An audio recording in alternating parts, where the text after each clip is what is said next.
Good afternoon, everyone. So good afternoon, good morning, and good evening. It's my great pleasure to welcome you all to our interactive discussion panel, transitioning to the workforce during and post-COVID-19. I'm very happy to see such a great interest in our event and such a great turn up. We have participants from Hong Kong, Australia, the UK, Europe, Africa, North and South America. A very welcome to all of you, and thank you for your interest in both today's event and in the topic that we will be discussing today. First, let me introduce myself. I'm Olga Zeitz-Spence, and I direct Research and Impact Initiative for Communication and Healthcare at the University of Hong Kong, known as Hong Kong RIICH. We are an interdisciplinary collaboration between colleagues in arts, humanities, social sciences, and medicines.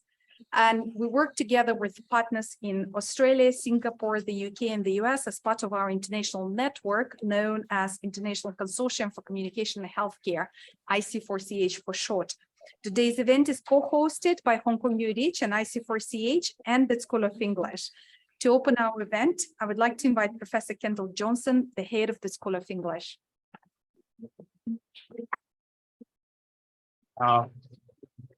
Thank you, Olga.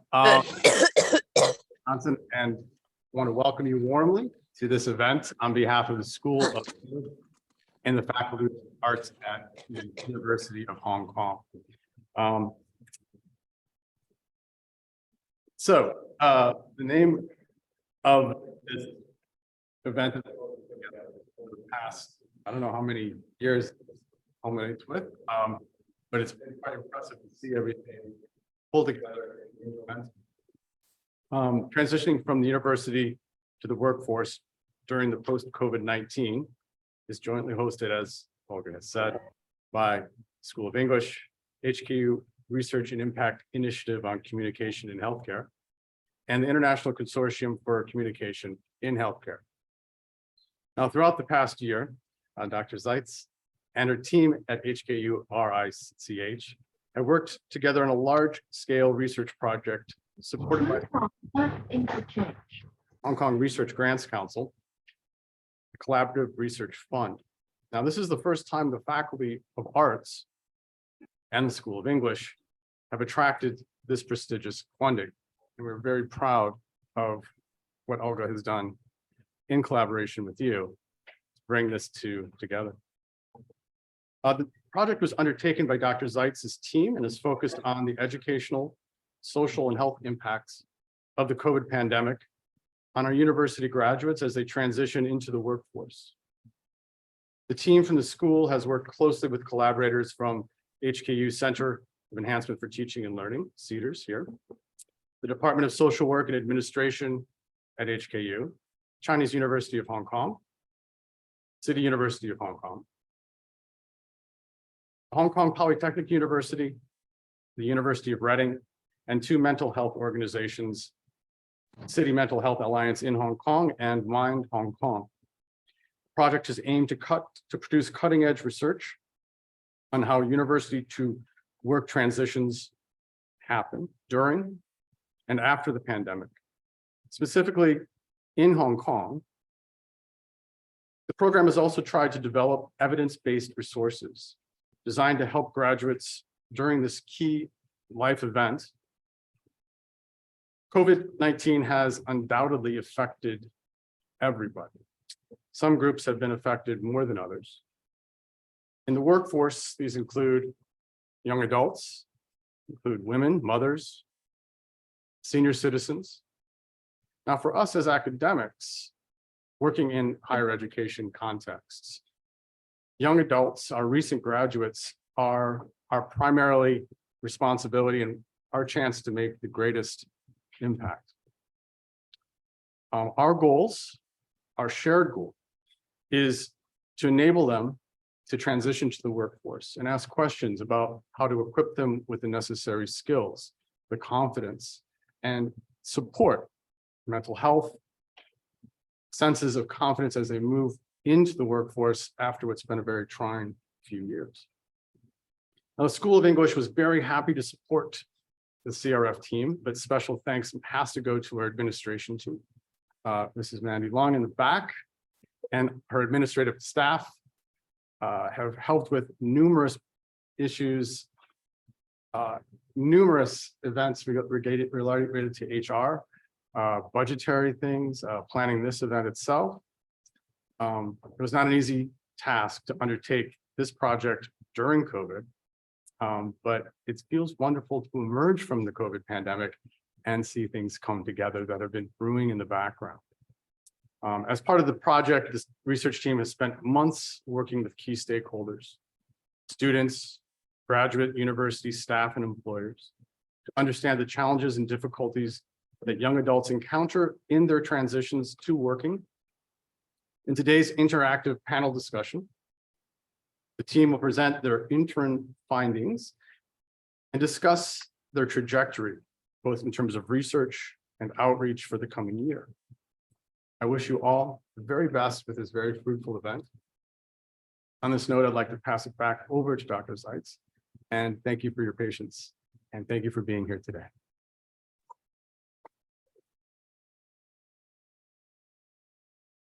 Thank you very much, Kendall. So let's move to our event. So one thing I would like to emphasize that it's very much a collaborative research project, and what we are presenting today is the work of many people. So we've included these names on this slide, and some of them are here in the room. We are very, very grateful to you for your ongoing support and such fruitful collaboration. If I can ask people in the room, but also people online, to prepare your phones, because it is an interactive event, and I promise I have a point why I'm asking you to have your phones. And let me give you a very quick sort of overview of what we're going to do today. We will start with a brief project presentation for about half an hour, which will be followed by an interactive panel, and all our panel participants are here. So the interactive panel will be facilitated by co-PI on this project, Dr. Zoe Fortune, and then we'll finish with question and answers. During the presentation, but also during the interactive panel, we have team members here following all the questions on Zoom. Please feel free to type your questions at any point, and we'll make sure that we address them during this event. Okay, so the project background. So I'll start, and then our postdoctoral fellow on the project, David Edmonds, will help me present on the project. So this project was conceived in the early stages of the pandemic in 2020. And at that time, myself and Dr. Zoe Fortune, a founding CEO of City Mental Health Alliance Hong Kong, known as CMHA Hong Kong, a non-for-profit membership organization that focuses on workplace mental health, had been collaborating on a workplace mental health research project for several years. With COVID-19 restrictions put into place, and Hong Kong probably was one of the most extreme places, in a sense, with all the restrictions, our focus shifted to vulnerable demographic groups in the workforce, in particular young adults who were thrust into the realities of distant learning, navigating an uncertain job market, canceled internships and job offers, reduced and different opportunities as they transitioned from universities to the workforce. With funding that the project secured in 2020, sorry, I'm trying to move. We were able to put together a collaborative research project that focused on the educational, social, and health impacts of the pandemic. And we invited scholars with different backgrounds, namely in psychology, sociolinguistics, education, public health, and economics, as well as workplace and HR practitioners to join our project as co-PIs and our collaborators. We also drew on our close collaboration with two mental health organizations in Hong Kong, the CMHA Hong Kong, and also an NGO, Mind Hong Kong. And we ensured that the main groups of stakeholders, university graduates, university teaching and academic staff, and workplace practitioners, such as HR or people who work directly with graduates, were also represented and included in the project at every stage. These are the research questions that we formulated at the start of the project. And basically, this is what we tried to address. What is the state of support provided by universities in Hong Kong to enable graduates successful transitions to the workforce? What are the changing needs due to COVID-19 and its aftermath? As we are, the last COVID restrictions were dropped in Hong Kong in March 2023. So we've officially moved to post-COVID workplaces. And one of the things that we're interested in, which impacts of the pandemic are here to stay, and how the workplace has changed and how transition experience has changed. Our second research question was, what are the most appropriate and cost-effective ways of preparing graduates for workplace transitions in crisis times? We also wanted to focus on the mental needs of COVID crisis cohorts and investigate how they could be best supported. And our last research question was, how could graduates and employees' experiences of workplace transitions be usefully applied to facilitate transitions and future career trajectories? To address all these questions, we put together the following sort of project research design. So first of all, we've consulted academic and grey literature at every stage of the project. As it happens in workplace mental health in this field, a lot of the sort of new insights and quick insights come from grey literature. So we looked at various resources, guidelines, and research reports shared by well-known multinational companies in accounting, finance, and insurance firms. These companies, as well as quasi and non-governmental institutions, also often take large surveys and offer insights into sort of financial implications of various crisis situations, including COVID. The reason why we were so sort of attentive to this great literature is we all know how long academic publications take, and often the insights become sort of outdated by the time they are published. Nevertheless, we've also consulted previous literature, academic literature, and we're undertaking several scoping reviews that David will talk about shortly. So stakeholders were involved as members of our advisory board. We've also made sure that we provided employment opportunities to recent graduates. So we've employed them as research assistants. And we also actively sought stakeholders' feedback and input at every stage, from brainstorming about the project to project design to data collection to analysis and dissemination. The stakeholders were also instrumental in increasing our participant numbers by reaching out and publicizing the project to their networks. We are currently at the stage of data analysis and project dissemination, and we're building our information resource, graduatemindmap.com, that Zoe will talk about a bit more. So we are very happy that our project was extended by 1 more year, so we've got additional funding to continue on the project. So I'll pass on to David. We'll talk about the previous research prior to what was done prior to our project. Thank you, Olga. So just to let you know about what we already know. So these findings are sort of just coming from a scoping review that we've done, but basically there is quite a bit of research on the mental health of graduates as they move from university into the workforce, but there really is no literature on this kind of topic in Asia, the Pacific region, or South America.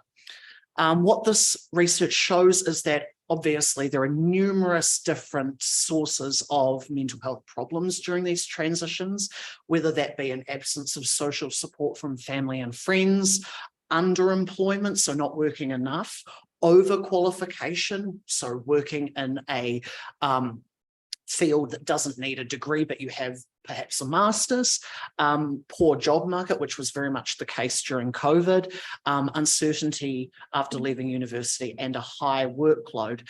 Now, we found that both mental health as a concept and transitions itself were not well theorized or not very well conceptualized. Something that we found in addition was, even though obviously a lot of studies do show bad mental health for graduates during this period, it's not always a difficult period for graduates. They can have, positive emotions and positive mental health because they either have good support systems, or they're actually sort of looking forward to these new challenges, or they have the kind of psychological traits or attitudes that protect them against this. So perhaps they're very well prepared, or they have good optimism. And obviously, these transitions can be of different lengths. So drawing on these findings from the scoping review, some of the considerations for the project: we obviously need to accurately theorize, define, and measure the concepts of mental health and transitions so that we can not only know what we're dealing with in terms of the topic and the findings, but we need to be able to know these concepts accurately, because we need to be able to ensure that any resources or interventions that we may implement are actually potentially going to be successful. And obviously we need to understand these issues in the unique context of Hong Kong. So some unique issues with Hong Kong was obviously the extended and prolonged and severe nature of the lockdowns, but also dealing with other issues such as a very influx job market. So for example, we've had quite a large wave of immigration, but also now we're starting to see companies hiring more internationally, but also drawing on reciprocal exchange and employment programs with the Greater Bay Area. So that's something that we need to take into account when we're thinking about this topic in Hong Kong, because many places around the world don't have these kind of unique features. I'll pass back to Olga. So from the early stages of the project, it was very important to us that all the recommendations that we develop are evidence-based. So we were fairly ambitious in targeting large number of 3 groups of stakeholders, graduates themselves. So students in the last year of studies, graduates, so those who already graduated, employers, and university staff who are working with graduates. And fairly soon after we launched our first survey, we realized that we were actually not getting the numbers that we wanted to get. So we've experienced the phenomenon that has been described in the literature as survey fatigue. So basically people just got too many surveys during COVID. And that also came up in the interviews that we were conducting concurrently. So we didn't give up. Thought very carefully about the demographic group that we are targeting and went on social media. So we've actually summed up all our turbulations of trying to collect data in the midst of COVID in a methodological paper. So if anybody is working with this demographic group, then our advice would be utilize Twitter, Instagram, Facebook, but also being here in Hong Kong, Chinese social media, because that's sort of quite different with local students. But this slide summarizes all the types of data that we've collected. So today we will present some interim project findings. And before we start, can I ask everyone to scan this QR code and type in an answer? So what does mental health mean to you? So so people who joined us online, if you can also type in your answer.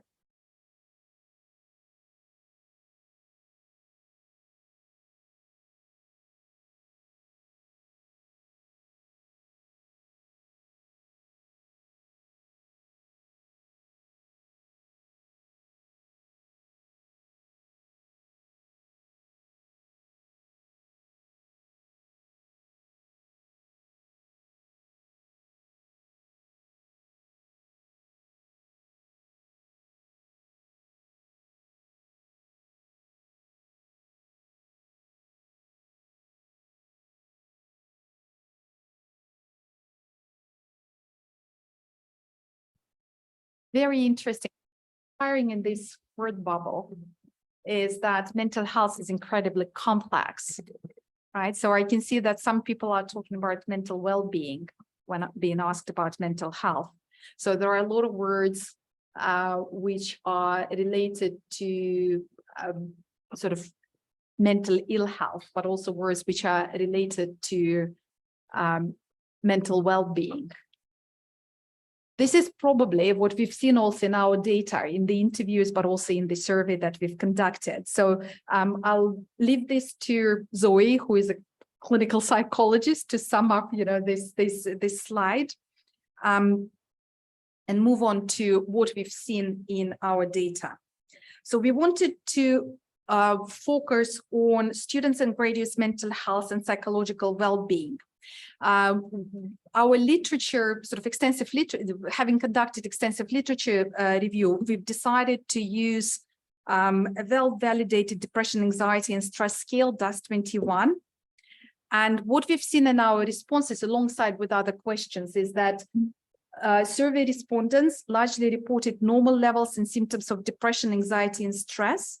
However, the results also indicated mental ill health concerning amongst the sample. For example, 25% of respondents reported symptoms equating to severe or extreme severe levels of depression, and 29% reported severe or extremely severe levels of anxiety. Despite high levels of symptoms of adverse mental health, our respondents didn't generally report having a clinical diagnosis, so it only occurred in 7.7% of cases. We can make a tentative observation that any mental health difficulties that our respondents experienced either do not reach the level of clinical significance, that is a clinical diagnosis, or that graduates do not seek professional help. So in terms of how comfortable the graduates to seek support, it's well acknowledged that open communication and support from other people are important components of mental health, and are also related to help seeking during times of need. So we've asked the graduates about their comfort levels in talking to others in their lives, universities, at universities or workplaces about their mental health. And what these results show, and I think this is very clear sort of across our sample, is that graduates are a lot more comfortable to talk about their mental health among people in their life, rather than people at work or people at university. And this is also supported by some of the quotes from the interviews. So for example, this graduate talks about, I feel maybe their university should spend more time working on providing support for students, whether that's, counseling or whatever. It seems like they're more concerned with following government policy than the well-being of their students, if that makes any sense. And there are quite a lot, so this is a very common sentiment in our interviews. The same idea was also raised by many staff members. For example, this university professor talks about counseling services and well-being events and meditation, etc. But the question is whether these micro-level things can affect micro-level, that is, things related to the individual. I think you might have to better promote these events and think about how you should increase participation and engagement from students and colleagues, because a lot of the time you create these events, but people don't go. I think you should think more about the effectiveness of these events and services.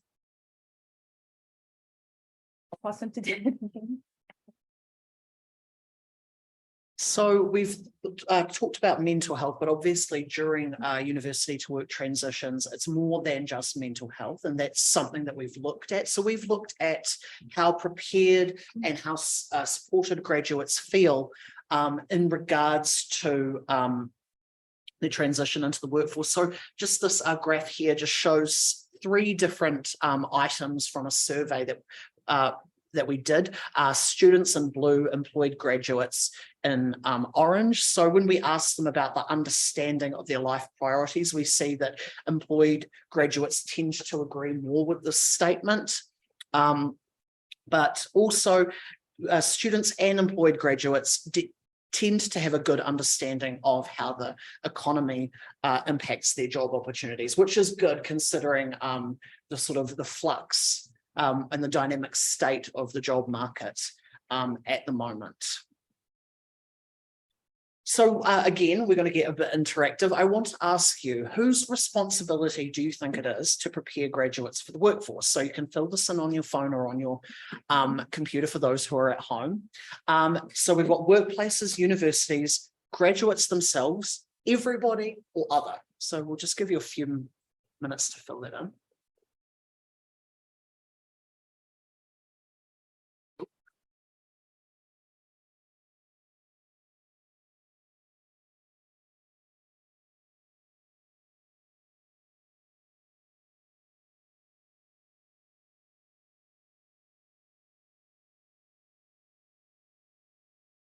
Okay, it sort of feels like that moment on Who Wants to Be a Millionaire where they ask the audience. So we've got sort of 4%-ish, I think, workplaces, universities and graduates themselves, but the vast majority of everyone, 82%, think all different groups. So what have we found in our interviews? So in our interviews with staff, we'll start with those. So we've sort of found a bit of a split. So we found a split between those staff who teach in professional degrees such as nursing, law, those who are giving degrees for specific professions, who can pretty much be graduate into those specific professions. So we see, because we're a professional degree, I think for us, so the relationship between their degree and their occupation is stronger. We know that the skills that they need to become a doctor, and we use these 6 years to train them. So those who teach in professional degree think that it's the university's obligation to provide graduates with skills. Whereas for those in sort of professional degrees like sociology or English literature, for example, they think it is much more the student's responsibility, as you can see here in some of these quotes. So that's quite a different sentiment depending on the degree, which is quite interesting. Okay, the next one. What skills do you think are important for graduates entering the workforce? Again, so this is you guys, the Who Wants to Be a Millionaire portion of the presentation. If you can, again, put in some of the skills that you think are important, and we're going to get a word cloud and we can see some of those skills.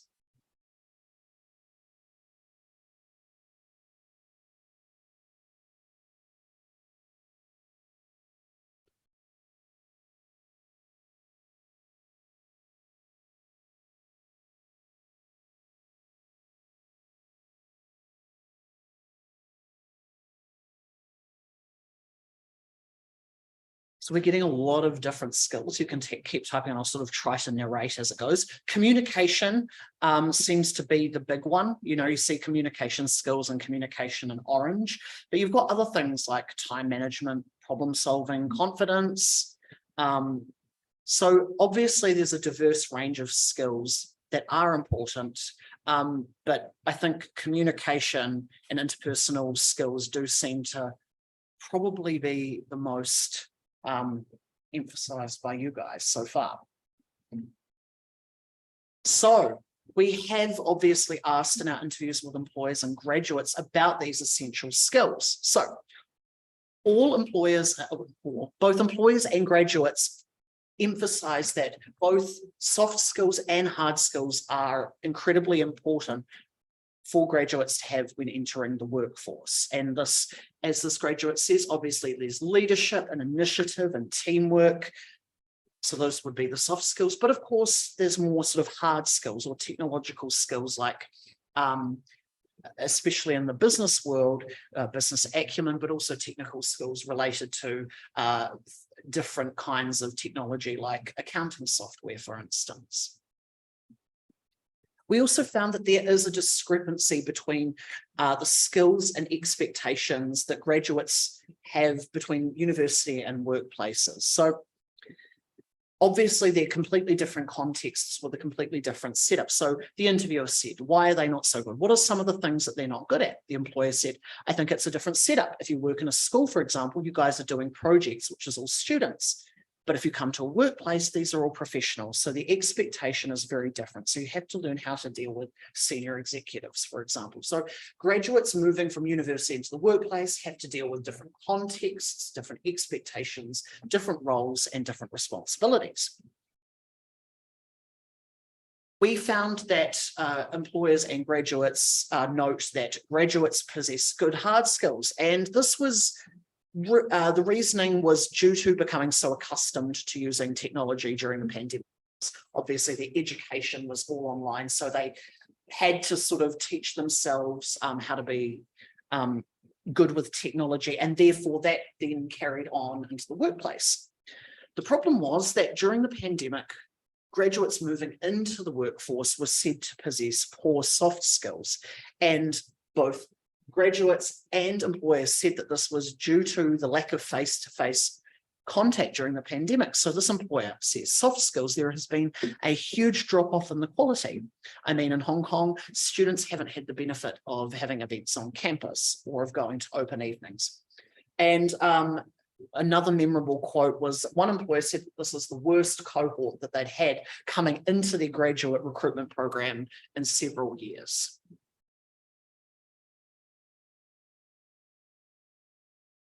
So those are the findings from our project. And now I will hand over to Zoe, who will briefly talk about the implementation stage. Thanks, David.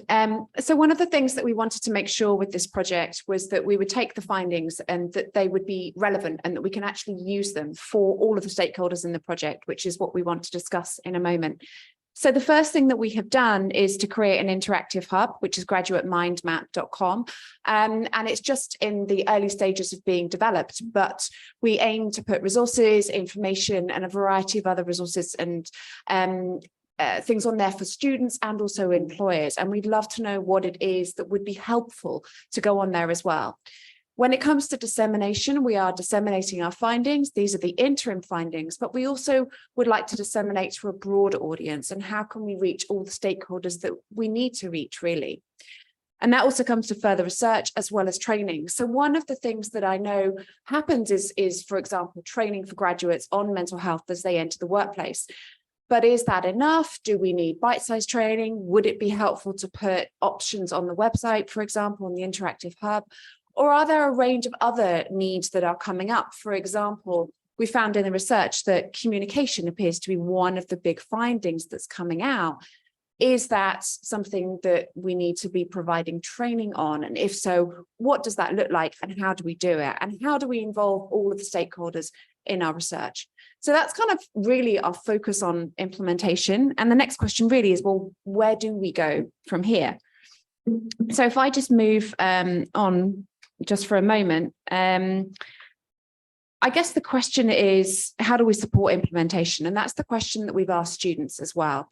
And so these were some suggestions that came out from students and graduates about how we support implementation of the findings. So, for example, for universities, having information sessions about different careers, I know that that's already provided, and it would be good to maybe explore what that would look like and why that resource is not fulfilling the need at the moment.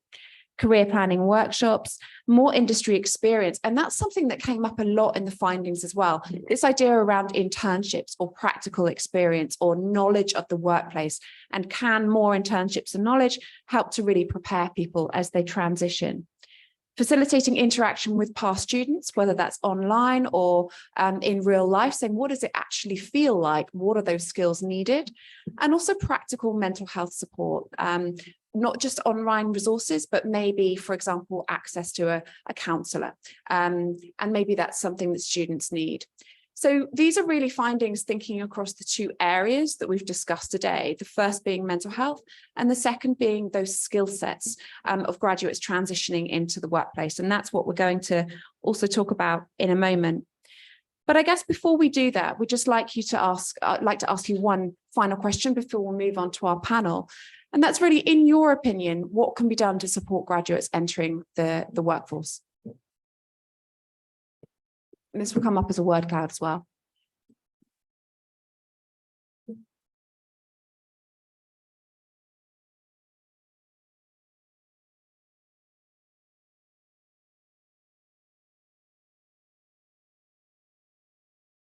Resilience. Okay, the idea of internships again. Volunteering. So something about on-the-job real-world experience. Don't assume what they need. Okay. Ask them what they need. So maybe there's something around communication between students that enhance sense of communication. Communication is coming up a lot today. Internships, mentoring. That's also something that came out in our research as well. Understanding. So I think there's some clear categories around practical support, but also an enhanced sense of communication, awareness, and understanding. Longer transition periods. That was a voice from above there. One-on-one support as well. Thank you for these. These are really, really helpful practical suggestions. And as we move on to the next stage in our presentation, which is our esteemed panel, we're going to tackle some of these questions and around what can we do to support students and graduates transitioning to the workplace, but how can we also support workplaces? What is it that workplaces need, as well as what graduates need? And how can we support universities as well? So please do continue to add your responses there if you haven't already, and we will now move on to the next phase of the presentation. And I'm also pleased to say we are exactly on time so far. So Right, thank you very much. I'm absolutely delighted to welcome our panel to discuss this question. We have Professor Chan and Dr. Brian King, who are our representatives from university. We have Donna Titley, who's our representative from the workplace. And we also have our student and graduate representatives in the form of Miss Malia and Miss Stephanie, who are sitting nicely on the ends for me as well. So rather than read out a whole long list of qualifications, I'm just going to ask our panel if they could just say a sentence or two about themselves and about their background, which will help inform our discussion. Thank you. Please speak into the mic. Yes, let's start with you. Hi, so my name is Malaya. I graduated from the Chinese University of Hong Kong in December of 2021. And right after that, I began working as a research assistant still at the Chinese University of Hong Kong for a year. And then recently in March, I began working as a French teaching assistant in a local primary school. So it has been really interesting working in different types of environments after graduating. And so hopefully I can provide some insight on my transition from university to the workplace. Thank you. Donna? My name's Donna Titley. I work with Jardine Matheson and I'm in the early careers team, which means that essentially I work with and look after 50 graduate trainees on a 3-year program and almost 30 interns who are doing a summer internship with us as well. So I'm really at I don't want to say the coalface because that sounds rather unfair, but I'm working with early careers talent on a daily basis. Thank you. KK? I'm KK Chan. I rejoined the Faculty of Education in 2018 after serving in the government for 18 years as policymakers. And then before that, I was also teaching in this faculty, training teachers. And my work have involved a lot of coordination and contact with stakeholders. Of course, the school sector is the greatest stakeholder. Therefore, really appreciate this study because you really feel the gaps. And then, the school sector is facing a lot of challenge, changing, and then it does help our courses strengthen our practicum as well as to prepare the schools. Thank you, KK. Brian? Hi, I'm Brian King, and I've been a professor in Hong Kong now for about 11 years.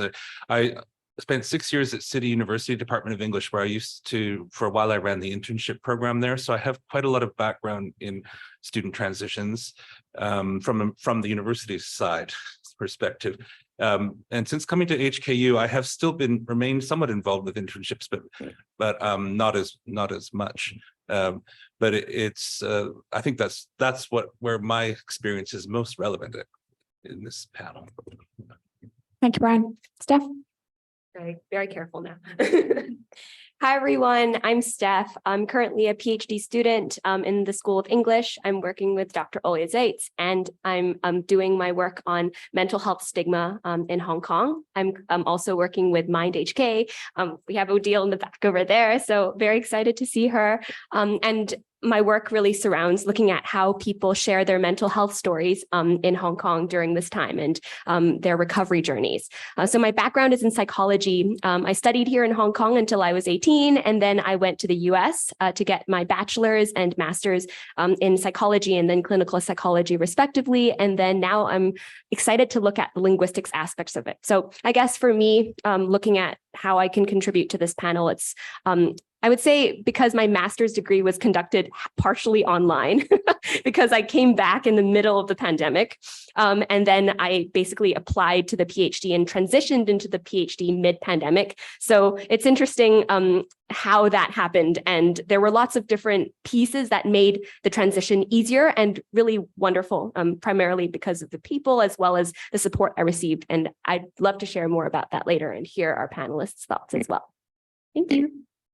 Thank you all very much. And yes, the mics are quite squeaky, it would seem. Thank you. Just because we've had already all these interesting findings, I'd love to start with the graduate perspective. And Malaya, maybe I can come to you first. Can you tell me a little bit about your transition experience? Maybe if these findings ring true for you, or if you had something entirely different. Can you just tell us a little bit more about your experience? So personally, I think I was very lucky in the whole transitioning aspect from the university to workforce. And also because I worked as an RA at CUHK right after graduating from CUHK, the transition was a lot easier because it was on the same campus. So it kind of felt like I never graduated in a sense, because I would be working where my classmates were still studying and I would meet them for lunch. And it was like, I'm just meeting them after class. And so that was very nice. And also because that was, I think, peak COVID pretty much. I actually got to work from home, I would say 70% of the time. And I only had to go into office if I had to print out lecture notes and stuff for students. So it was quite nice working from home, but I would say that it was quite unfortunate to not get to work with as many coworkers. And also because the project I worked on, I was the only full-time employee. And so it was a bit sad not to have coworkers to chat with, I guess, apart from my boss, which was nice because he was a nice boss.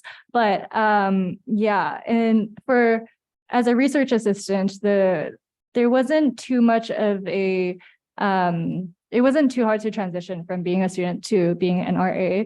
And then working at the primary school right now, that has been a bit different because, well, working in a school is different than working at university, and getting to interact with students has been really fun. And but luckily, my bosses have been very welcoming and made me feel welcome, and it wasn't too hard to transition either. And but I would say that I think since COVID, and because I arrived when people were still wearing masks, and I think most people are still wearing masks now at the primary school, there were some people who didn't seem as friendly maybe, but also maybe it's just because I can't see their full face and I can't tell their expressions. But I think that perhaps it would have been different if it wasn't COVID, but it's hard to tell. Thank you. That's really interesting. And there's definitely something in there about this kind of 70% online, moving from real world to online to real world and back again. And that's maybe something we can pick up, because I'd love to explore also, are these findings just relevant to the COVID generation, or is this something that we are seeing generally applicable over time? Steph, can I bring you in here? Can you talk a little bit more about your experience and how you found transitioning and doing your education in Hong Kong as well? Yeah, I really resonate with what Malaya had said, which is basically that the transition from school to school, I think that really helped because I didn't actually move from a very different setting. So I was at school for my master's, and then I moved into a PhD program, at another school, but still within an educational setting. So that transition made things a little bit smoother. I would say a big challenge during COVID was Zoom fatigue. I think many of us can probably relate to that. It was just pretty exhausting looking at faces on a screen and also just staring at your face in the tiny corner also.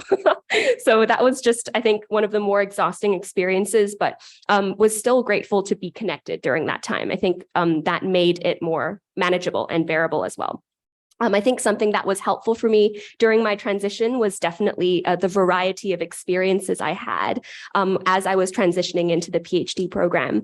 So I'm really fortunate that I'm able to work with HKU and their team as well during the time, during my program. And so I don't ever feel very isolated within one type of experience. I get to have classes as well as my research experiences and writing the dissertation itself, but I also get to participate, in the virtual experiences at the time of COVID, so virtual events, and then now those in-person events as well. So I think that transition and being able to connect with real people and in person again made things, and that transition, getting acquainted again with interacting with people, that was a huge way that I was able to transition smoothly, I think. Yeah. Thank you. So there's definitely something in what both of you have said there about not feeling isolated, connecting with real people, which we all know from a mental health perspective. But I think we're making connections in this project around how important that is in terms of the skill set for the workplace as well. So both of you have got an education background as well. So maybe if I can bring in Brian and KK as well, from your perspective, are these findings something that you have found previously? Is this new to you, or does this resonate? Let me start. I think the findings are quite consistent with our observations because we have student teachers going to schools or doing online practicum. And secondly is that it just happened that our faculty has a similar project in the sense that we look at the students and also teachers' responses to the COVID times. It's a longitudinal study, and then they are also consistent. But one thing that we learned from the project is that first we entitled a project on new normal because I think what's happening during the COVID times, the responses, the adaptability, the digital learning, the workplaces and so on have now become normal in the sense that we don't go back to the old situation. And therefore, there's a lot of insights that and also findings that we share with the school sector very early. We actually issue at least 6 bulletins or 8 bulletins, every 2 months or every now and then, so that the school can respond, can also reflect on the data. I think it's quite a good thing. Although our practicum program, all right, have some, setback because, they're different. All right. And then therefore, what's happening to school is that there's obviously acceleration of care for well-being for students. A lot of different practices using different theories, social emotional learning, and in particular, positive education. And then there's one more, the last point that I want to make is that I've just happened to receive a request from a school principal asking me whether I can help introduce academics and projects that can help schools to adopt a whole school approach to positive education. And therefore, I think I see it in a very positive light because we can turn crisis into opportunities. Thank you. And if I could just follow up there very quickly. Sorry, Brian. No. What do you mean by a whole school approach? What does that mean? Originally, in positive education, we focus more on the student well-being, but in a whole school approach, it can infiltrate into the school administration, the teachers' well-being, and the whole school's relationship. Thank you. Thank you. Brian, I interrupted you. Please tell us your thoughts. Just getting comfortable. All right.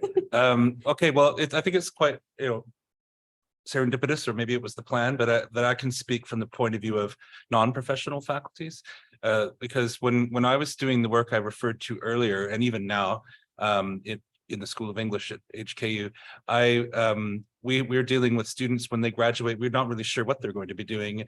They're English majors, so we have a ballpark idea. What in Hong Kong, what that might entail. But some of them are going on to academic careers. Some of them are going into professional careers. That's a big issue.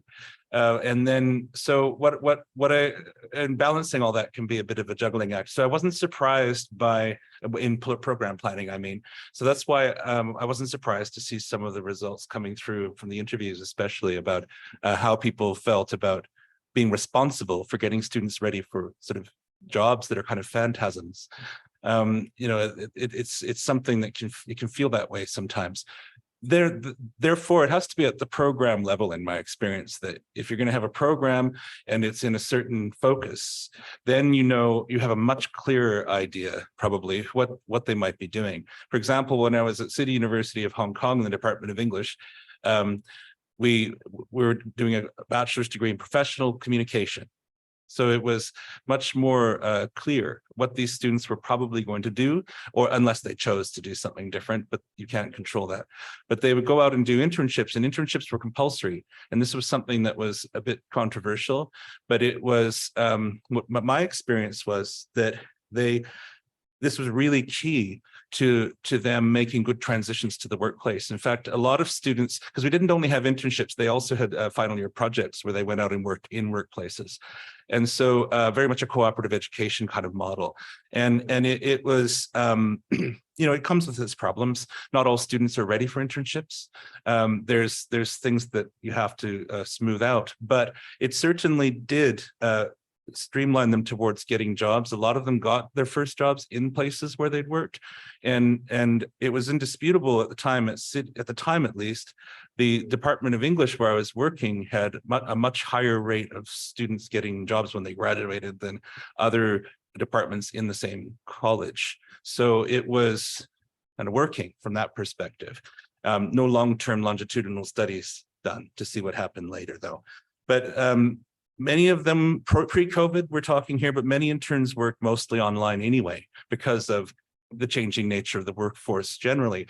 We had quite a number who would be strictly online because the business was strictly online. And there might be an office, but it was very small and there's no desk space. And so they did all of their work online. And they found this somewhat rewarding, but very limiting pre-COVID. So it's not surprising to me that finding themselves in a strictly online environment when they first finished university was something that was limiting for them, and they found quite stressful, because that was my experience before as well. They weren't gaining workplace culture experience, and that was something that they needed. And it wasn't able to be provided to them, which is also, so that's why I wasn't surprised to see some of that coming through. The other thing I'd like to talk about while in my time here is the word communication comes up, and it's very important to talk about the multiple layers of that and what that means to workplaces and what that means to the university departments, because those two things require dialogue to come together. And so what we found was that workplaces wanted students, we were preparing students with genres and registers, the professional registers for the kind of jobs they were going to be doing. That's what we were doing our best to do that. Some basic things like report writing and things like that. And that was going well. But then we would get complaints about their communication still. And so you'd sit down and say, well, what's wrong with their communication skills? They don't know how to write emails. And we were really surprised that something like that was tripping them up. So, because we just skipped over that. So it made all kinds of assumptions about it and skipped over it. So by having more dialogue, we realized what kind of communication the workplaces wanted that they weren't seeing among their new hires. Also, communication was a lot of it was about doing it.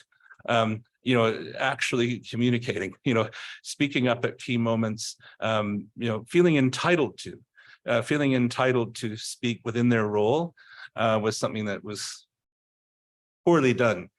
They were poorly prepared for, according to our workplace hosts.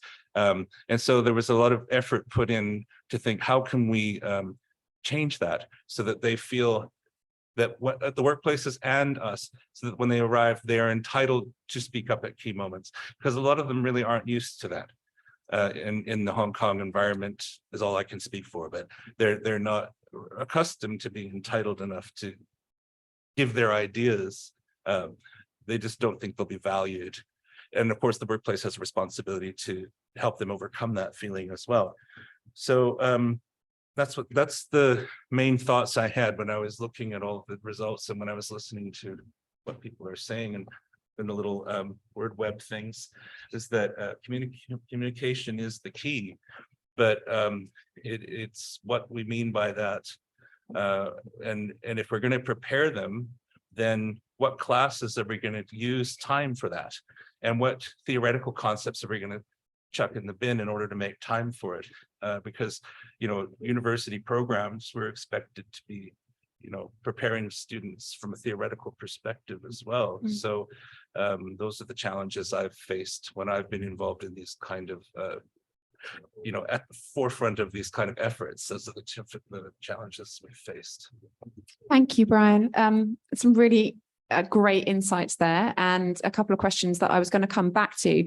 But this idea of communication, let's just stick with that. And I'd love to ask you, Donna, you're the other side of this process. So what does communication mean to you? You are, another stakeholder. And then we can come on to some points about what you're thinking about the research findings. But what does communication mean to you? And what's your experience of communication skills in the graduates and new hires? I think it's a great question that when I was reading the findings was exactly what I was, the disjointedness was what I saw. What are the communication skills that we are looking for, and what are the communication skills that students believe they possess? Because actually, the research shows that communication skills are an area that students feel that they're really strong in, that they bring that into the workplace, and so they rate that very highly as one of their strengths. And yet, employers generally rate that at a very low level. So there's a real issue between those two things. And I think if you ask, businesses, they might all have quite different perspectives of what communication means to them. In fact, before this, I was talking to a few people about what they thought about communication. And some of the things that came up echo what you were saying, Brian. One aspect is the written communication, the ability to take maybe their style of writing that they're used to in the academic world and changing it to the business world, where expectations of writing, as somebody quite senior to me, said to me today, maybe, he said, maybe, it's a long time since he left university, he said maybe at university people value the more that you write, the better it is. But in business, I value the less that you write to get the point across much more highly. So when somebody writes me a very, very long email, I've already had enough, which I thought was a good point. It's very general, but it's a good point. So writing for business can be very different to writing for an academic purpose. Another aspect of communication, I think, is that kind of stakeholder management. So how do I talk to different people in different situations, and having multiple stakeholders to manage and thinking about how you might do that. Being empowered to share ideas. I think this is a huge part of the communication piece. And actually something that really came out to me through our conversations is around that idea of young people being able to advocate for themselves without appearing to be entitled. And I think that that's really relevant to the early careers workplace, is that people feel that they have something to say and they can advocate and share their ideas in a place that may see them as the least capable person in the room. Yet we are employing them, we are bringing them into the organization because we value their ideas. But how do we get people in the organization to be receptive of what they bring? And again, I'm going to use an example. I was talking to one of our interns today. So our first cohort of interns started on Monday. So this is day 3 in the job for him. And I caught up with him today for a one-to-one around goal setting and around what he wanted to achieve during his internship program. And one of those things was that he wanted to be a better communicator. And I said, okay, well, what does that mean to you? What is it that it means? And he said, I want to feel confident about putting my views forward. I want the people I meet to feel that I'm bringing something. And then he shared with me that today he was doing a piece of work. So he's on day 3. He was doing a piece of work, and this intern is from mainland China, and he was able to share a very specific cultural reference about the piece of work that he was doing because he was from the mainland, and he clearly felt incredibly empowered that he said, I could help, like I could really help. Like I had something that the person I was talking to didn't know. And I was like, brilliant, that's amazing. But that has given him this huge confidence boost that, oh, I do have something to bring. I do have ideas. I do have, a new perspective. And I said, you've just captured the exact journey we want to encourage you to take. So, what can we do? Communication can be many things, but I think a huge part of it is helping people to find their voice. Because why are we employing them? We're employing them to share their views and their perspectives. Another thing that I think you've hit upon, Brian, is really important about internships being an opportunity to try that out. That internships should be a safe opportunity for young early careers, young talent to come into the workforce and try things out. And at the end of an internship, it shouldn't just be about what went well and what they enjoyed and what they loved, but it should be about what didn't go well, what I didn't enjoy, and what I never want to do again. And I'm sure maybe all of us can relate to jobs that we did that we think in hindsight, I'd never do that again. But they should leave with a whole experience, and that it should be really empowering to them. Now, during COVID, when they haven't had the opportunity to be in person, it has been so much harder to have those experiences to empower them. Yes. Yeah. Well, that was what I found before COVID with online only jobs as well, is that students felt like they were just an employee. Not always. Sometimes there were certain key individuals, hosts, who were really skilled at not doing that. Making everybody who was all working online feeling part of it, but that was a very special skill. And so a lot of the time, they didn't feel part of anything really. They just felt like they're doing a job.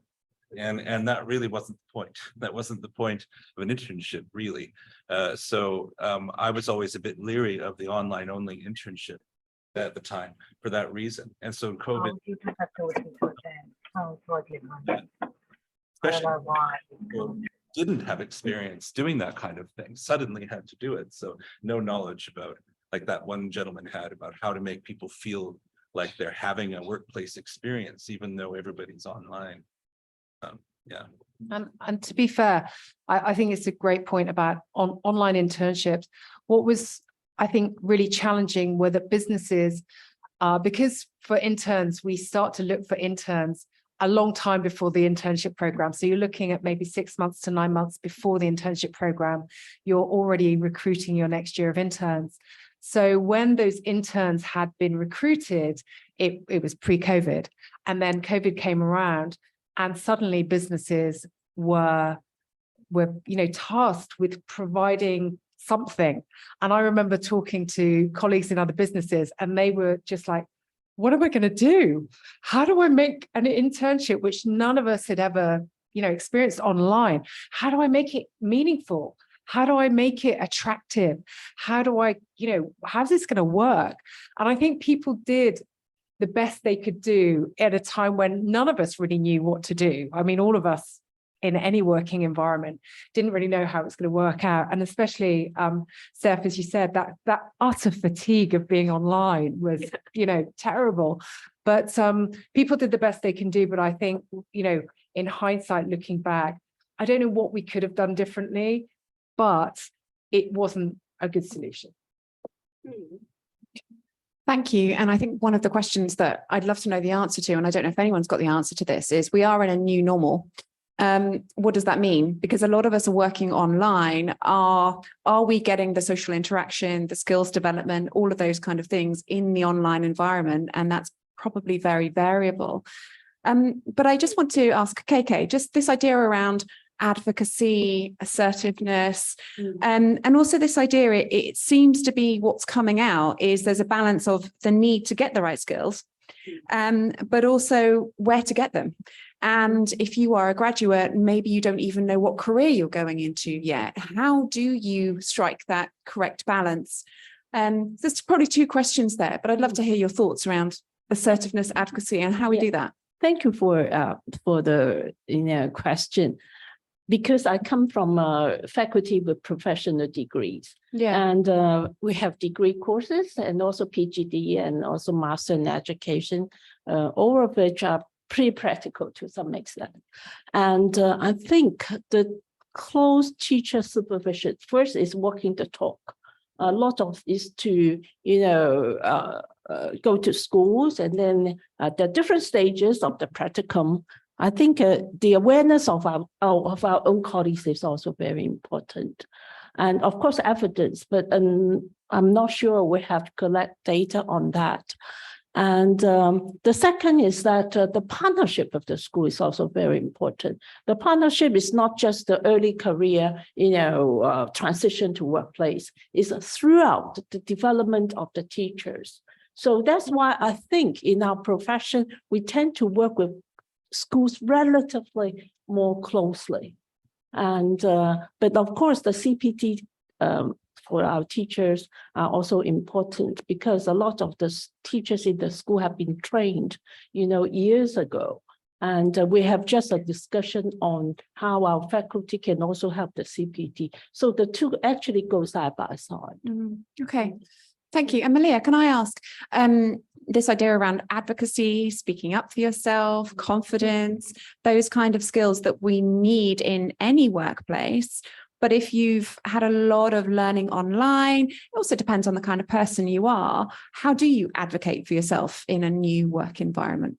I wrote down a note while I think Brian was speaking earlier about, being able to express yourself. Actually, I think Donna was talking about it, but I think that it's quite interesting. Oh, the reason why I wrote this down is because I've forgotten who mentioned they had a mainland student. Was it? Yeah, okay, it was Donna. Talking about the mainland student being able to express his views, and he was really happy about that. And I think one of the factors about being able to express your views more freely is perhaps the culture difference as well, because I think that for Asian cultures, especially in local schools in mainland and in Hong Kong as well, you're used to being in a classroom all day and the teacher just lecturing you, and you don't really have as much input as I would say in Western culture, where you're encouraged to raise your hand or to just shout out the answer. Some teachers will just say, just shout out the answer if you know it, And I think that in this Western culture, you're more empowered to voice out your opinions, and you might feel like your opinions matter more. And I think that Asian students who are not used to that culture might struggle more with that. So it's a bit off topic slightly, because it's not directly related to Zoom and working online.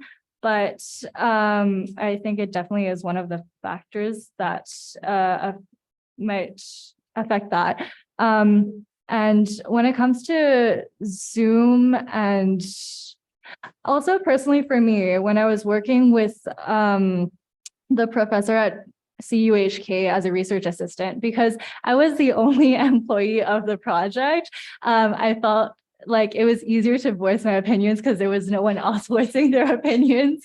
So I think I was really lucky in that sense, because I was actually I felt like I was actually genuinely able to contribute to the project and have my voice heard. And right now as well in the French department, because it's a tiny department, there's only me and two of my bosses as well. So again, I feel like I'm able to voice my opinions and express my views and feel heard. But I do know that I have a lot of friends working in the example I can think of that's the most relevant here is my friend. She grew up in Hong Kong, and then right now she's studying in the UK, and she is on her placement year this year. And so she's like interning at a business, at a company. And when she got there, she was so not used to it, because all of her co-workers, they were just chatting with her, but she was so used to, because she's done other internships before, but in places in Hong Kong where it's a lot more professional, and basically you just wait to be told what to do and you do as you're told. So they don't,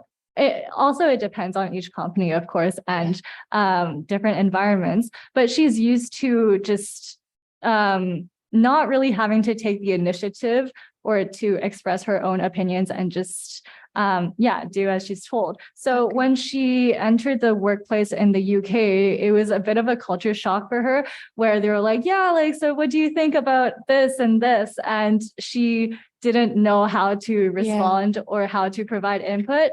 But it's been almost a year that she's working there. And honestly, it just takes time. You get used to it after a while.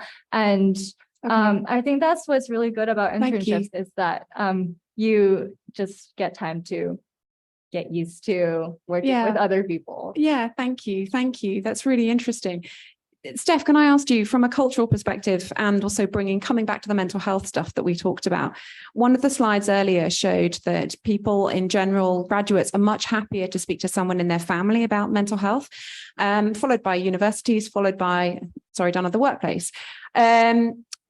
Is that a cultural thing? Is there anything that you can add to the experience around feeling assertiveness, willingness to speak up to somebody? Anything that you think might explain those findings, or where should we be digging for more? Yeah, I think I have a couple of things to share here in relation to the student experience as well as a cultural perspective as well. I think the first thing I thought about in terms of students finding their voices is student involvement is so important in various aspects, not just within, let's say, student involvement within a supervisory capacity, having a voice in supervisory meetings and talking to my supervisor about my ideas for my dissertation, but also in the broader university community. So for example, right now at HKU, the graduate school has recruited some students as well as professors and different faculty members to work in a mental health committee to think about ways to, just to improve the ways that mental health care and support is delivered to students. And I think that really helps us feel empowered, as student representatives of the HKU student population, to feel like we have a stake in what's going to happen. Something else that's really important that we previously discussed in a mental health committee meeting was that instead of trying to just, talk about mental health specific topics within those events that we roll out, it's helpful to focus more on community building. So instead of saying, come to a mental health workshop, it might be something like come for a hike with the student community, come gather together, have a meal together. So instead of focusing or using the keywords of mental health, mental illness, mental health support, it might be more helpful to build community. And through that, actually address different forms of health outcomes. Perhaps not just even, we know that a human being is made of so many different aspects of health, not just mental, there is also physical and social health. So that's something I thought about when you were saying, maybe it's with regards to that point about family and whether it's about reaching out to family members, close others, maybe it is about using these types of school-related events to facilitate communications and connections in a community. So that's what I thought about. Thank you. So we're moving on to, let's think about solutions. We've talked a lot about the problem, what are the solutions, and a workplace is a community of sorts. So Donna, what's being done within your workplace around this? And when we were speaking before, you raised the question of why haven't we solved this yet? So if you can answer, why haven't we solved this yet? Well, I just wanted to pick up actually on what Steph has said, because actually it's something that I feel really strongly about as well. I think there's lots of things we can do as an organization. And, from a large scale perspective, we have things like helplines, we have care lines that employees can access. So there is a very accessible kind of anonymized system that is in place. And I think that has a place. Not everybody wants to talk openly about their mental health, and we have to respect that people want to access information and care in different ways. I think that's really essential. But actually my next level is exactly what Steph just touched upon, which is the community. So something that may seem really obvious in some ways. I think community, to me it's so obvious that you almost forget to think about it. Helping people to feel that they're part of a community is essential. So for me, with my graduate trainees, we have many different ways of buddying them up, of grouping them in different ways for different things to help them to know each other and support each other. And that's across cohorts, so across year groups. our graduates they're very spread out. So in year one, they're all in Hong Kong. So it's quite easy. They all live quite close to each other. But in year two, they might go overseas. So how do we still make them feel supported whilst they're in a location they may never have lived in before? So it's an adventure on one hand, but also challenging on another hand. And then year three, they might be in a different location. So they become a little bit more dispersed. So creating that community and bringing people back together. So another part of that is I make sure that they come back to Hong Kong for periods of time, is to maintain that community. And what I recognize is that, you know, I might be doing the things I'm doing to support them, but actually their support of each other is extraordinary. And they're such a tight-knit group, and they work in different groups together to do that. So for me, that's really priceless in what they do. And then, of course, there's the more kind of individualized support. So it's recognizing and giving people space that there are people like me who are running the program to come and talk to us. So we have one-to-ones frequently. We're very high touch, but part of that is really just being very open in checking in on people's well-being, and inviting them to feel free to discuss that. And that can be simply being vulnerable yourself and showing that it's okay to talk about these things, that these things are not off topic. Obviously, you try to find the balance of doing that. You don't want people to feel uncomfortable, but that it's there if they would like to access it. So I think that that individualized kind of one-to-one support, and that behind that we have other services that are available, whether that's mentoring, whether that's sponsorship, or whether that's actually somebody maybe in crisis and needs something, you know, that needs us to help them to take action. So it's from a very kind of global scale down to that kind of one-to-one scale that I think, for me, I see it working. Thank you. And just to say, if anyone has any questions for the panel online or in the room, please do type the question in the chat box or put up your hand and we'll start to take questions as well. And sorry, just to add to that, I'm not going to say that we have all the answers, because I am really open to know what other organizations do and to know how we work as a community, because I feel really strongly that it is about working together. Universities are preparing young people to go out into the world. We're preparing to meet young people, you know, coming into the working world. And then young people, young talent themselves are, you know, advocating for themselves. So I do think it's very much a collective. So I want to learn more. I'm open to learning more about what we can do to make it better. So on that point, Donna, thank you. Are we doing that effectively? Are we working effectively between workplaces, universities, and with the graduates themselves? I mean, Brian, can I ask you if you have an opinion on that? I think this varies widely. Yeah, it really depends. It's like it's such a different enterprise when you're dealing with the professional faculty, because it's the whole raison d'etre, if you like, of the faculty is to prepare people for the workplace. Well, you're also preparing people who might go on and become academics too, but to be fair, but it's mainly there for that reason, and so that's a very different prospect from you know, the humanities, for example, and to some extent the social sciences as well, and even science. You know, not everybody who studies science is going to go out and work in a laboratory or become a you know, a researcher. So you know, it really varies widely how accessible, how much those links are between the industries and the place where people are studying. That's the truth. I think it really huge range, and some I think are more challenging than others to find that connection. Mm-hmm.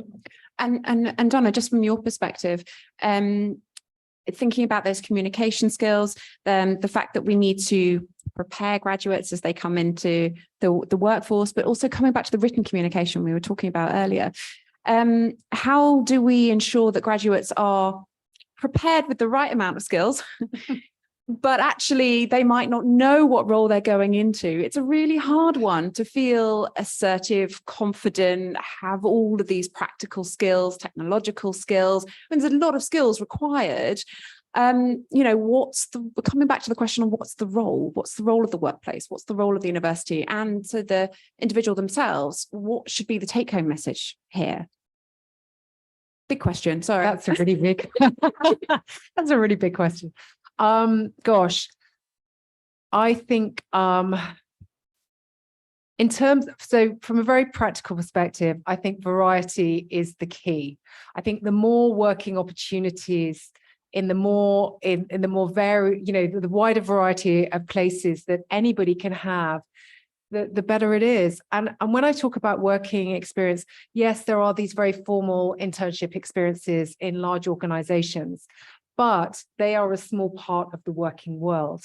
And actually, when I was what would be considered early careers, I didn't even consider those. They seemed way beyond that was for a small group of people. Where did I get my work experience? I worked in shops, I worked at events, I did all sorts of part-time jobs and summer jobs, and in all sorts of situations. I did it for many different reasons, but that gave me the communication skills. It gave me the ability to deal with ambiguity. It gave me the ability to talk to different people, write different things. It gave me the ability to fail and to try again. So I think it's variety of experience that helps us to build. I agree with that. And this is one of the points we haven't really talked about from the university's perspective is it's not the only thing we do is teach classes. We provide a lot of other experiences. And that's something I forgot to mention. Yeah, all the other things that students were robbed of during COVID, which was really, really sad. And unfortunately now they're having these on-campus experiences again, or on-off campus experiences.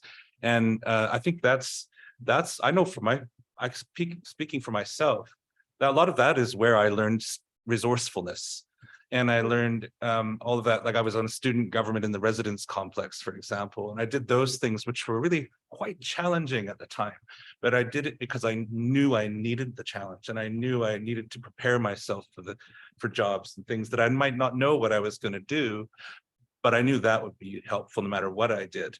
Was to have that sense of, okay, I've done this thing, and so now I know I can do pretty much anything. That's the resourcefulness part. And I think in our teaching, if we can be more imaginative about how to help students develop resourcefulness, that's another thing we can do in our teaching. And it varies from subject to subject, but that would be thinking about that. Thank you. And KK, what would be your opinion? Is it about resourcefulness? And I think there's something about resilience as well, and something about practical experience. I think a very broad experiences are very important, as I have observed and I also experienced, and then given my experience with different cohorts. And I think the more experience you have, exposure you have, the more you can retrieve from your memory and your reflections. Thank you. Yes, sir.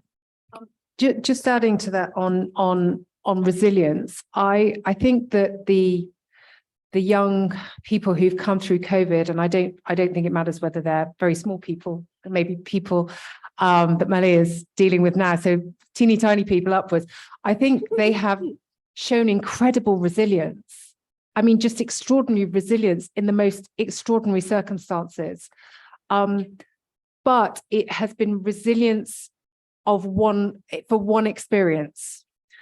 I'm not saying that experience wasn't multifaceted, but it has been almost, and for many of us who lived through COVID in Hong Kong, it was a period of very little change. It was a bit like being stuck for 2.5 years. So there was extreme resilience. However, there was a lack of variety of experience to that resilience. I just want to add some practices in schools, which I think are transferable. That is, even when the students are staying at home, some schools actually keep engaging the students to do different things. Just ask them to do whatever you like to do. Sometimes they may choose cooking, they may choose talking to the mother, so long as a good, long time enough. And then surprisingly, the lower achievers would say that I like to study English more. So they are also turning, the crisis into opportunities. And then there are actually data to show that because those schools have also participated in our project. And then those schools that are more engaged or students that are more engaged have actually exhibited more positive, well-being. Thank you. I'd love to bring in the audience if anyone has any questions, either online or in the room. Yes. May I ask the personality variables measured? Because research shows that personality variables. Lawrence Wong. I'm also a researcher in this area. I'm just interested in your measurements, right? Are personality variables included in the measurement? Because various research in education and also organizational psychology has shown that there are certain personality types. I'm sure Stephanie knows what I'm talking about. So yeah, my question is whether this data is collected and also the effects are also factor into the whole analysis.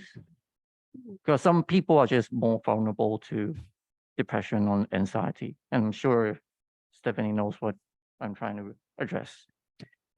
Yeah, and within our data collection, we collected a range of demographic variables. We didn't collect specifically for personality type because we didn't have space within the survey. So we had several different questionnaires.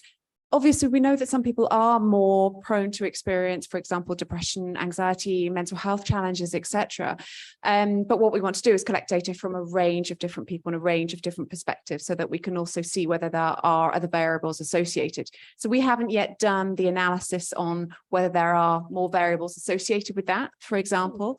But I think your point around personality is a really interesting one. And whether, for example, Steph, you're nodding, whether there are personality factors inherent in all of these questions as well. I mean, the idea around assertiveness and confidence, is that a personality thing or is that something that we should be teaching, for example? Do you have any comments, Steph? No, I found that really interesting. Have you seen, I'm sure you've seen like the big five. I forget whether it's like it's like openness and then conscientiousness, extroversion, what's it, A? I forget the last two, and then I think it's neuroticism for the end. But yeah, it would be super interesting to maybe add that measure for sure in the future, and I'd be interested to see how that relates to people's experiences with dealing with challenge as well. But thanks for that question. And we didn't measure it quantitatively, but qualitatively, what's coming up in some of the research findings is that actually different personality types responded to the COVID pandemic, as I'm sure everybody here knows, differently. So some people's actually said the fact that I'm staying at home, that really suits me because actually I can get on with things differently. Whereas those people who perhaps more naturally extroverted found it much harder to be away and socially isolated and not in the contact of other people. So I do think there is something about personality types and how people responded during the COVID-19 pandemic. So while we didn't per se capture that quantitatively, we definitely have some research that we can dig into on that as well and how people responded. And Olga, I'll just add something. So we've presented the findings of this project now in several places. So at a conference, one conference that primarily had medics, people with medical background. And Zoe also presented it in the Middle East. And sometimes the reactions are quite surprising. For example, we had a bit of a sort of backlash, not negative, but sort of saying, look, what you're talking about mental health issues, but isn't it true for everybody? And, they have a point, but I think our focus in this project is we know there is an issue. And, there may be various factors and personality is one of them, but the focus is really what we can do to help, right? So we've identified that there are issues with mental health, there are issues with, skill sets and things like that. But the focus is really on developing, trainings and interventions and things like that. Another point which was sort of followed Zoe's presentation, and then Zoe was interviewed, and there was this beautiful interview put on LinkedIn. We actually started writing a paper, which I hope we'll finish soon. Quite unusual backlash where sort of people were saying, look, these Generation Z people are entitled, sort of like toughen up, everybody has mental health issues and they're getting too much already and now they want more help. Again, we had a discussion within, the team decided to turn it into an academic paper, put it out there. But is mental health a privilege? Is it an entitlement? Or is it something that, we all deserve to have mental well-being, right? Or to be in a state of mental well-being, and we all deserve support. So I think sort of we are at the stage of the project where we've got sufficient data and we really want to focus on sort of moving forward and what can we do, combining our professional expertise in psychology, expertise in communication and linguistics, what sort of resources, what sort of support we can provide to graduates.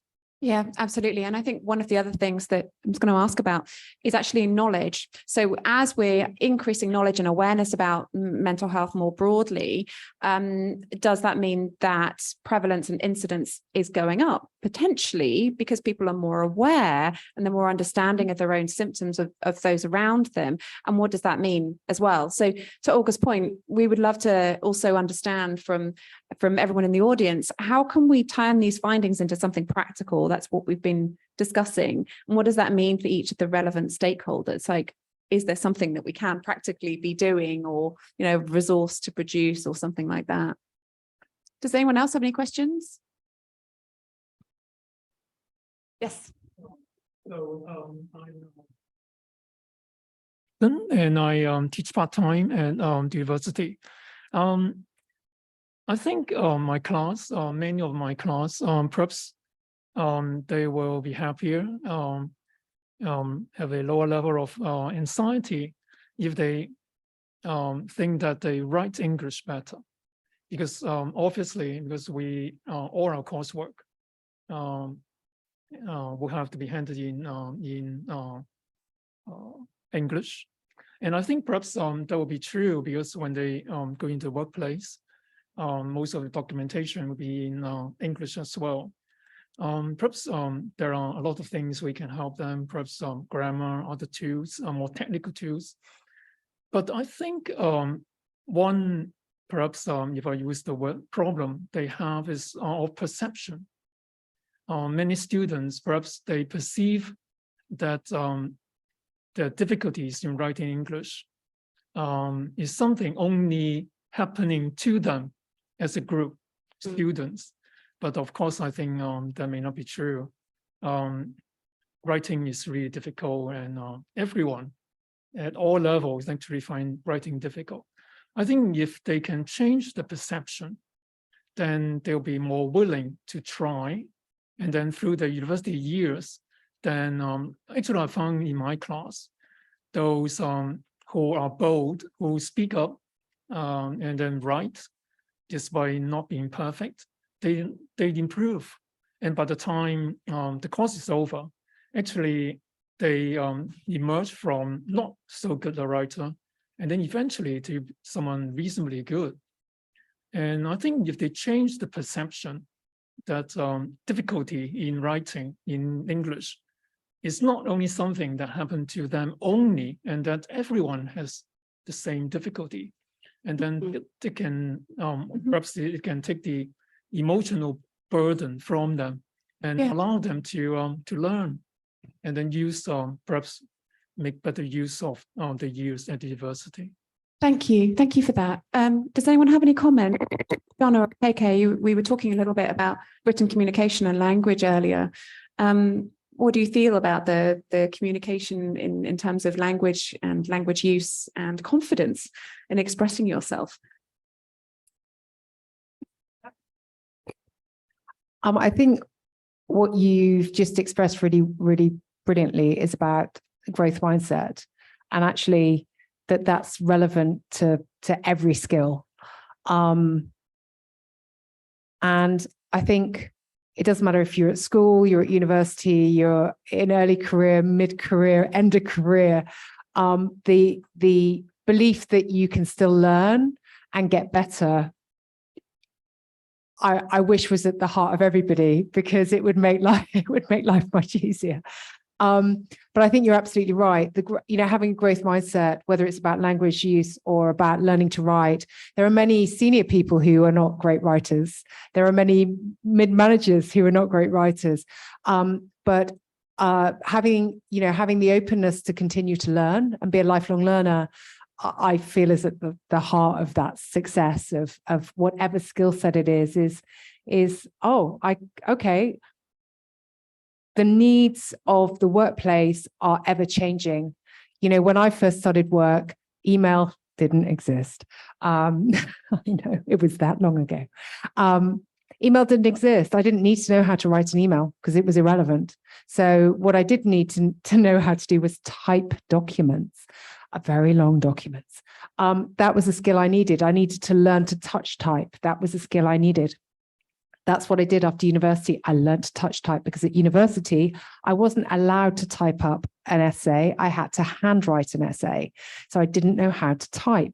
So I think actually it's about the workplace is ever changing. And people who succeed are the ones who are maybe more open and most open to the ever-changing nature of the skills you need in the workplace. Yes, KK. With regard to communication and writing, interestingly, I actually have not noticed increasing problems between the cohort 2020 to 2022. I think partly because of the nature of our course, they have to read a lot, and then there are little tasks, therefore they write, and then the assignments are okay. But instead, I have mentees who actually follow me, all right, and from secondary schools, and then they are studying in different faculties. You are right. I found that the communication skills have actually deteriorated. I actually said so to him, that I found that when he writes to me, it's not as clear as before. When he asks for help, explain the problems to me, and then he finds a chance to talk to me also. And most probably, it depends on what disciplines and also personalities. Thank you. Any other questions? Okay, it's okay.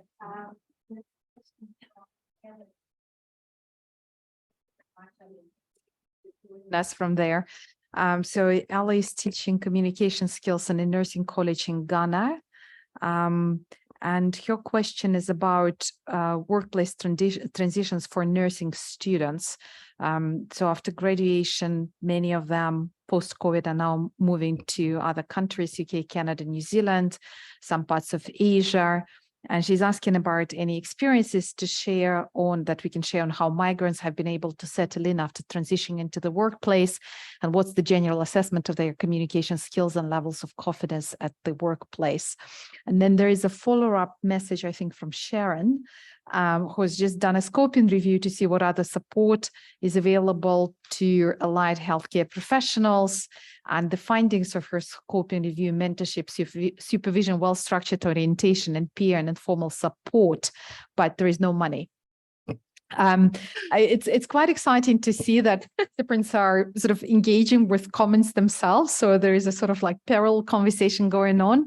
So the comment that I have from the project team is that when we started the project and when we're working on scoping review, we realized that once you take medical students and allied healthcare professionals, then the issues are very unique. For example, in the UK, we are collaborating with one young professional, right, who basically was fast forwarded to graduation and had to go into ICU and work with people and sort of see dying people and break bad news to families. And it's been very challenging.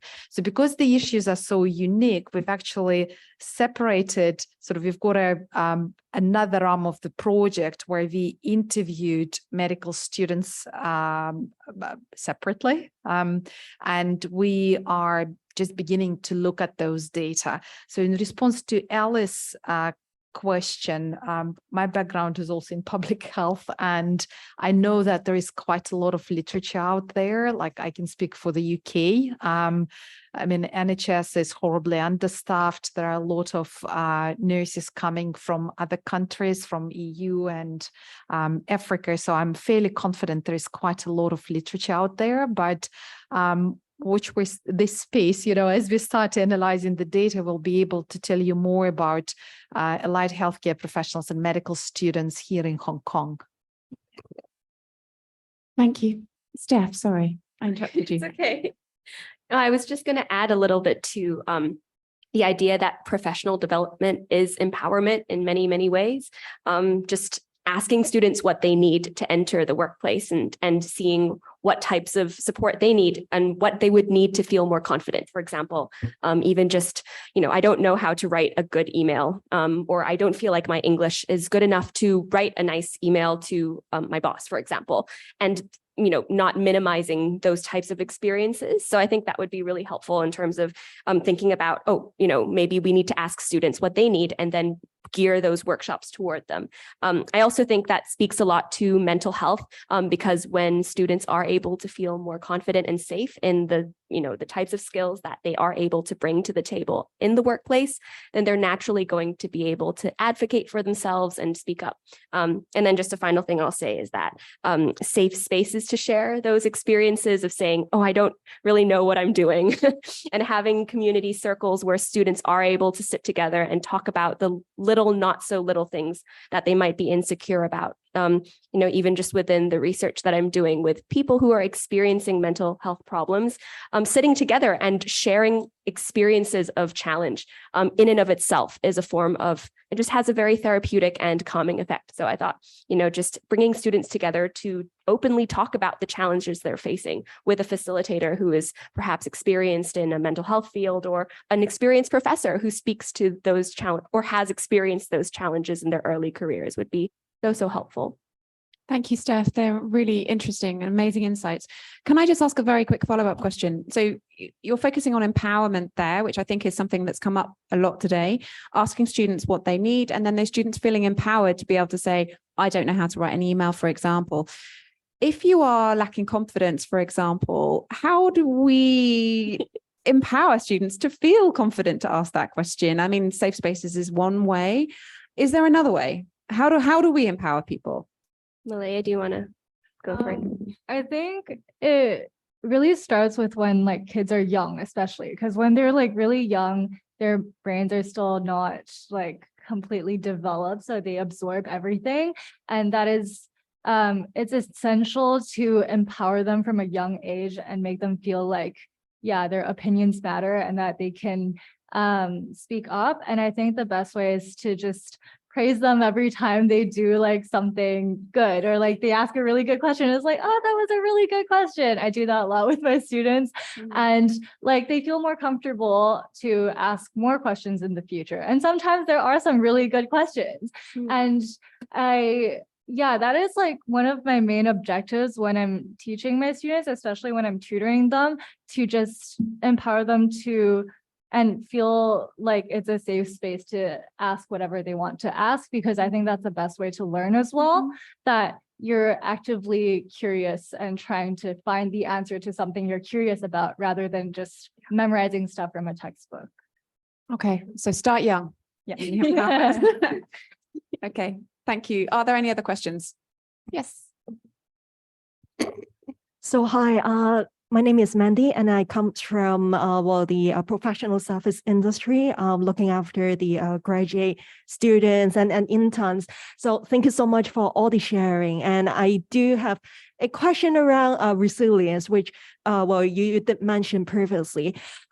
We do have an observation that among our graduate trainees and interns, it seems that the resilience level has been deteriorating. So we are not too sure if it's related to COVID situation, or is it a general thing that we should prepare for, but we are really keen to hear, is there any support that the workplace or the school can help so that to prepare them for that. For example, we do see that the trainees may not be that resilient to pressure as the previous cohorts, or when they change to an overseas office for secondment, for example, the adjustment seems to be a lot harder than previous years as well. Thank you. Thank you. Does anyone have any particular thoughts they'd like to share on resilience, and is it a COVID thing? Let me try. Yes, please, KK. Thank you. First, again, back to Malaya's, response when young. All right. So schools are responsible, families are responsible. But going to that point about schools, is that as employer and then early careers for our student teachers, that is psychological preparation. Every year, the landscape is changing. I still remember that in 2020, we managed to have a seminar or something, inviting school principals to talk about the reality. I think the reality is very important.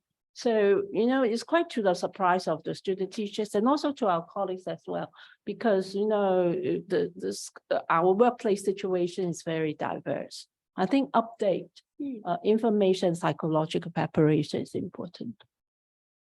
Thank you. Resilience. And Steph, can I ask, is there anything that you would add from a mental health perspective on the resilience side of things? Yeah, for sure. Thanks for that really great question. I think with a lot of times with resilience, it's about knowing that you have access to the coping tools when you would need them. So something that I immediately thought about when you talked about, maybe people not feeling like they can adjust to change. That could have been a really big problem. I was thinking about mental health leave and the reluctance that people feel usually in the workplace to ask for that. Maybe there's this fear of stigma that if they said, I'm struggling with my mental health right now and I need to take time off, that someone would say, oh, I can't give you that, or what type of issue are you experiencing, and experiencing backlash for that. So I wonder whether there's room to explore within workplaces more generally, just the feeling that people can speak up about something that they're going through, that their bosses would be receptive, that they would have access, or that they would be guided towards tools that they can either use to work through what they're going through, or that they could separately outside of work address, but based on being able to take that time off and, address that without facing any discrimination or stigma. So I think that is kind of a side roadway of saying that resilience, obviously it has to do with internal characteristics as well, but I think structural aspects can also help address or help the person feel equipped and able to cope with something that's really, knowing that COVID has been such a stressful time for so many of us. Yeah. Thank you. We're just coming to a close soon. Does anyone have any further questions? Yes, Hilika.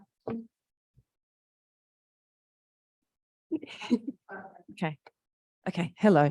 I just wanted to thank you all for the presentation. I'm Hilika from City Mental Health Alliance, and taking over from where Zoe left off. So it's really great to see the results of the surveys that you've been doing, the work that you've been doing. And it was really more of a comment, really, just on the basis of what Steph was just talking about in our previous question as well, was that what we work with at City Mental Health is very much about building those workplaces that are supportive of people's mental health. And I think that's the bottom line. It's really for everyone. And sitting next to one of our great companies as well at Jardines, who have been just really shown amazing steps forward with what they've been doing with mental health first aid and the support that you do for your early in careers people and so forth. So I think it is something about, and that comes down also to stigma. So having really good mental health awareness at all levels, so feeling confident and to support that. And I was thinking that too, about feeling confident that you can talk about mental health, but also about, we were talking about these new graduates feeling empowered to speak up, but that's also about being asked to give your opinion as well. So it's very much about everyone in the room having some appreciation of where they've been themselves previously and recognizing that in others. So it is lifelong learning. And I think it's for people who've maybe been through that already themselves to hold their hand out and encourage others to step up and to be receptive to new ideas, even if they're outside of the square that they're normally or outside of the box that they're used to. I mean, everything needs to be listened to and appreciated and given some time in the sun. So so that's just what I wanted to say. So I think there's a lot of work that needs to happen in the space, particularly in the workplace, which has these other overriding commercial pressures as well on it as well. So, but I think at the bottom line, we're all human, and I think we all want to sort of make the world a better place. So thank you.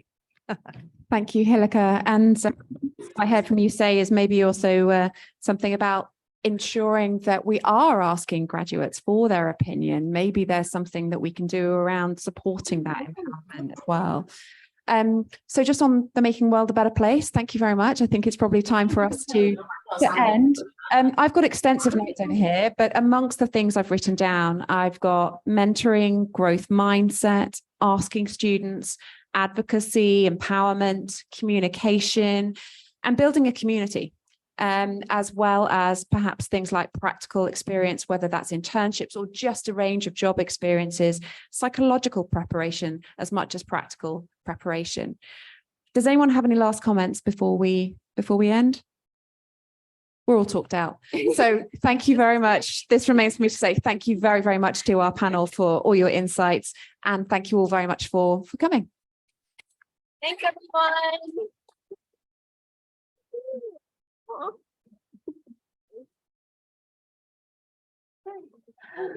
Such a great discussion. My pleasure.